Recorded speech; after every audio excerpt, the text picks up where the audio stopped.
team go to Neyland Stadium and get a victory. We had a tremendous mindset. I really liked our practices all week. But I want to give Tennessee credit, Brady Hoke and those coaches. I know it must have been a tough week for them. I thought their players played tremendous. They fought. Obviously, we said that we have to block out the noise.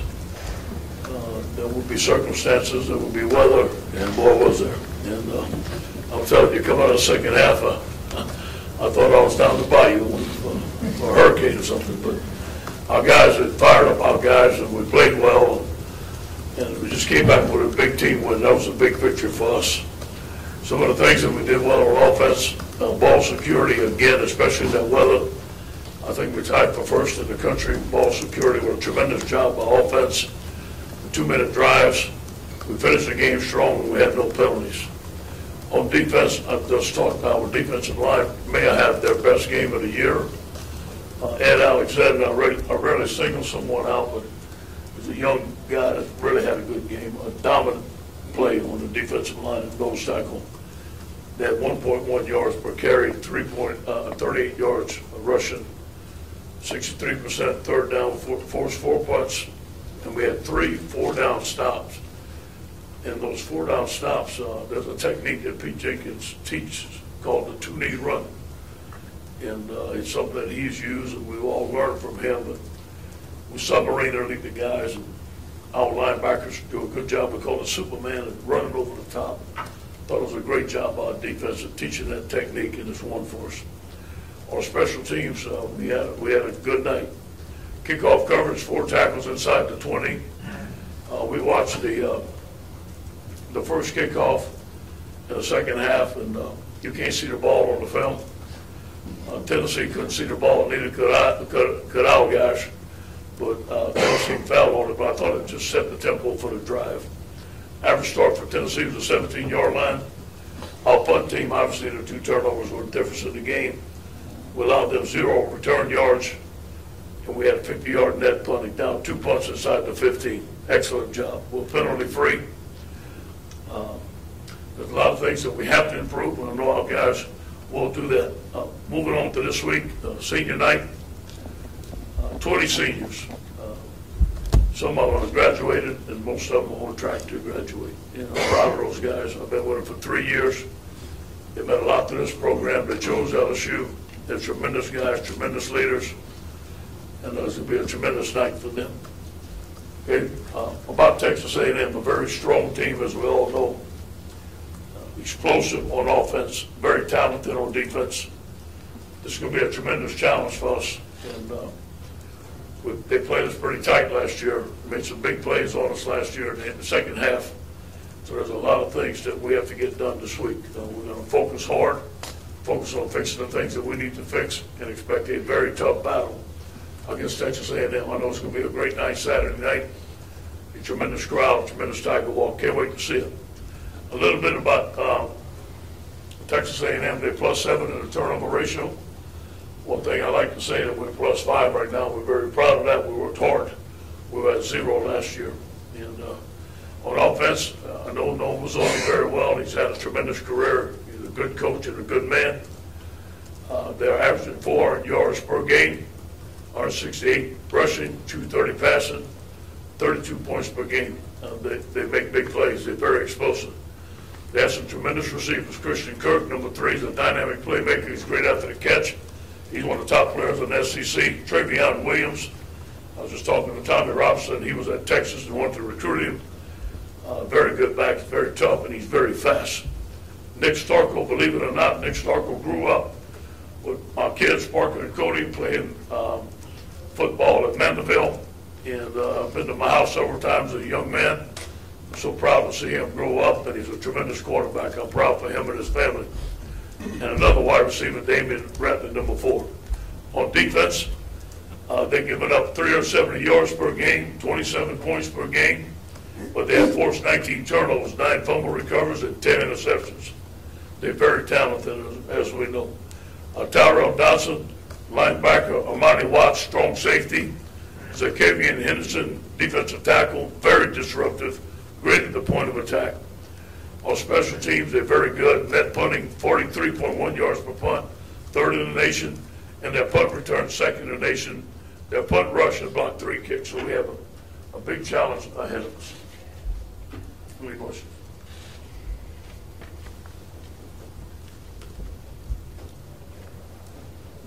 And I think A&M leads the SEC in sacks. What have you seen from their pass rush, and what kind of challenge do they present to your O-line? Say that again now. A&M leads the league in sacks. What have you seen from their rush? You know, they've always done a good job of rushing everything. I grew up watching A&M. They do a great job of technique. There's a lot of blitzes. And it's going to be protection first. It's just like playing against Alabama. We've got to protect our quarterback. Hey, Coach, a couple for you. You coaching that defensive line, I want to ask you about a couple of your seniors in there. Kind of unique relationship, Christian Lockature and Greg Gilmore, watching those two guys over the years and the way they played this year. Yeah, I think both of them are playing their best football. No question. And Pete Jenkins has done a great job with them. Obviously, I work with those guys. You know, Christian, we had to go at a home visit at the re-recruit him. He was leaving last year, and I'm so glad he stayed. And things have worked out. You know, he's played 2 technique, he's played 3 technique. We had him at nose, and now he's played in. He's doing a tremendous job. He's a great leader. We gave him number 18. Means a lot to us. I count on those guys. I talk to them about most things that's going on in the team, and they help me with leadership. I'm so proud to see Greg. Greg came in as a highly recruited player. I remember going to North Carolina from USC. Went out the old country road back there. It's great people, and then Greg didn't come to USC, so I came down to shoot so I could coach him. I tease him about that all the time. But he became a tremendous player, a tremendous leader. We happy for those guys. And with so much racial tension in the country and whatnot, what is it about sports and about football that unites different people from different backgrounds to work towards a common goal? Just for me, man, I played football all my life, and it's just been great. You know, one team, one heartbeat, and that's what's tremendous about sports. Coach, over here, a couple of questions. Over the last almost 2 years for you, what has Etling meant to your football team? And 2, do you think winning these last 3 games help you a little or a lot, especially in recruiting in regards to the early signing period? Yeah, good question. Danny, when you say Danny Etling to me, the first word that comes to my mind is trust. I trust him. Toughness. Giving us the best shot a player possibly can out there. And I'm happy for him. Yes, these games mean a lot in recruiting. December 20th is the signing date. We make calls on Sunday night. We call it a powwow. And obviously, after when you play well, the response is a lot better. And I do believe that finishing strong is going to help us finish with a good recruiting class. Ed, have you talked to Dante about his penalty yet, and is there going to be any consequence for that? You know, I had a meeting with him. You know, by the way, we only had 1 penalty in the game. Tremendous, but he and I had a conversation today. I admit, Coach, I lost my emotions. I apologize. And so we talked about the things that are correct, but that's fine. So he's good to go for Saturday. Yeah, Coach, on your right. Piggybacking Ned's question, I don't know if there's a way to quantify this, but it seems like maybe the early signing period is having an effect on some coaching decisions. We've seen a couple in the SEC, Jim Moore today. I mean, just an opinion, like, do you feel that the early signing period will impact coaching decisions? Yeah, we'll just talk about outside. I think there's going to be a sense of urgency to get the coaches in place more than ever now. You know, I think it's smart, obviously. Recruiting is the lifeblood of any program, especially when you go in there your first year. There's 25 guys that are going to be on your football team, and you better have the time to be able to recruit them and evaluate them and make sure that they fit your system. So, yeah, I can see a sense of urgency there, and I think it's really the right thing to do. Right in the middle here, Coach. Just an update on Key, and then a question about both Key and Geis, 2 juniors who probably will be playing their last game at Tiger Stadium as well, and kind of the arc their season took, you know, really to kind of come back and finish on a high here. Yeah, first of all, they haven't told me. They haven't talked about it. But I'm assuming that they're going to go out just like everybody else, but they haven't. So, you know, let's talk about order. Arden went through some, I'm very proud of him. As you guys know, I recruited Arden, close to him, I'm close to his parents. So Arden's like family to me, like all the guys.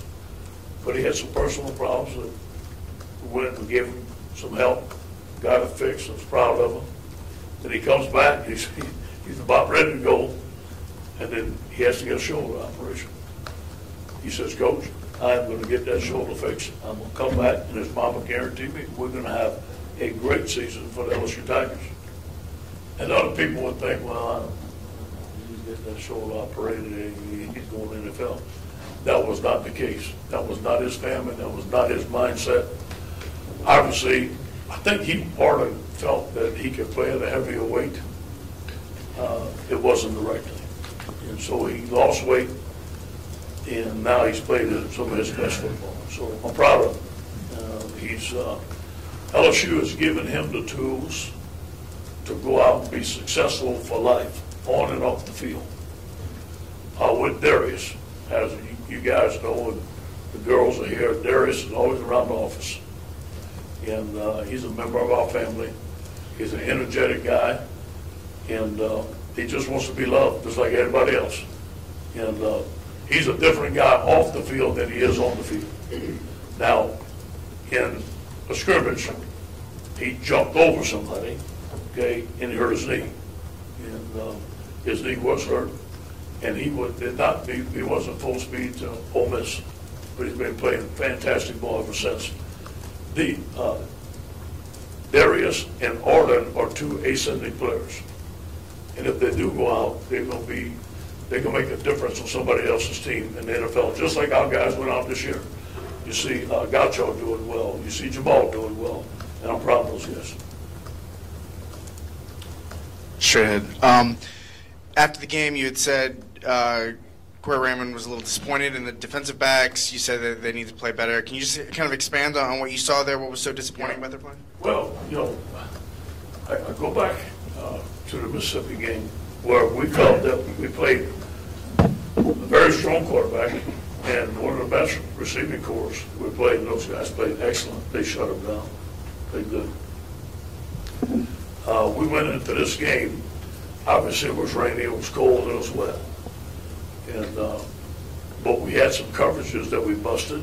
We had some one-on-ones that we didn't play very well. But we had a stupid penalty, and Dante knows that. So there were some things that occurred that were uncharacteristic of our defensive backfield. And those things are going to get fixed this week. They need to get fixed because Texas A&M have some great receivers. I know Corey bleeds purple and gold. And if I was the defensive line coach and my group played that way, I'd be upset. And so I think that you're going to see fired up Corey Raymond this week. And the defensive backfield is going to be working hard on the things that they messed up. Coach, you've been around a lot of teams, obviously. Where do Darius and Darryl compare to some of the 1-2 combinations that you've seen in your career? Pretty good. I can't tell you how much Darryl has meant to our football team. As far as the leader, as far as the guy that can catch the ball out the backfield. Last year, when Leonard couldn't play, obviously we were going to miss Leonard, but we had Darius. So this year when Darius couldn't play, we had Darryl. And although they're two different players, at times Darryl was just as effective. So he brought a lot to our team. And that's the way you can't burn a running back in this league every down. It's just not going to happen. You have to have two good backs, and he provided that for our team. In your estimation, why has LSU had so much success against A&M these last 5 years? Only team in the West that A&M hasn't beaten. I can only speak for the 2 years I've been here. Our guys get fired up to play against them, obviously. We have Houston's a big area for us in recruiting. We have a lot of guys on our team from Houston, a lot of guys on our team from Texas. It's a rivalry game. There's a lot of respect for the players on that team and their coaches. Obviously, we know a lot of coaches. They know us. I think our guys want to do really well in this game. It's a national game. It's a highlighted game. But we also know that we've watched Texas A&M. This is an explosive football team, and we got our work cut out for us. Similar to Corey being fired up, Dave last year after this game was really upset. Does that carry over year to year? You know, you're a defensive guy. Do you remember those things? Yeah, well, I don't think his truck has left the office since Sunday morning, so. But he knows, Dave was realistic. He knows how good they are. He knows where their strengths are, and he's going to do a good job this week of defending them. Coach, like you said, you're going up against a tough opponent this week, but you've got 20 seniors playing in their final game in Tiger Stadium, and it's always a magical experience. Former players always talk about how they love getting to play. Do you think those seniors are going to help use that emotion playing their final game to kind of help hopefully get the W this week? There'll be a lot of emotion, and these guys will be fired up to win for their teammates, and our teammates are going to be fired up to play to win for them. So I think that there's a factor there, but after the first play, that all goes away. It's about alignment, technique, and execution. Just emotion won't get it. Now, emotion with all that, with execution, will get it. So we have to put the emotion and the execution together and play for 60 minutes. I watched the film again this morning. I think it was 54-33, and they were on the goal line fixing to score. So we understand what type of game this is.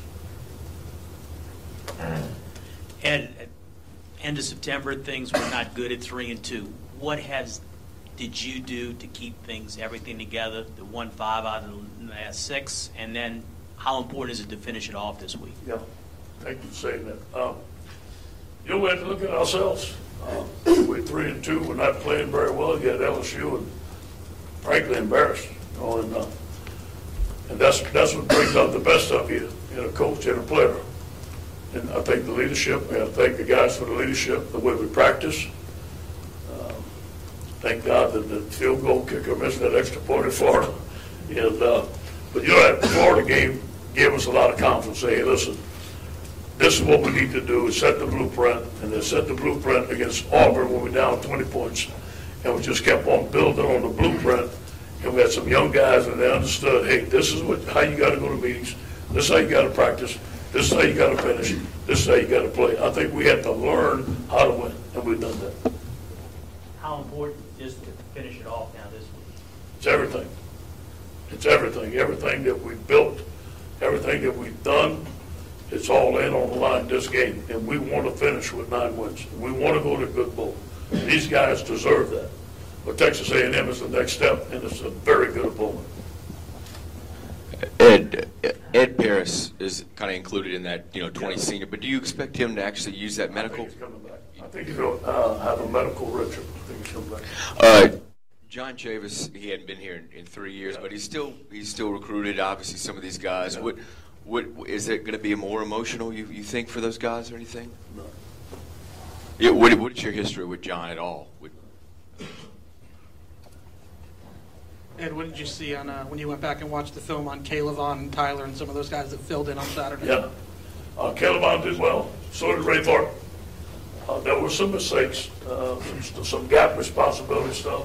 I was really pleased with Ray Thornton.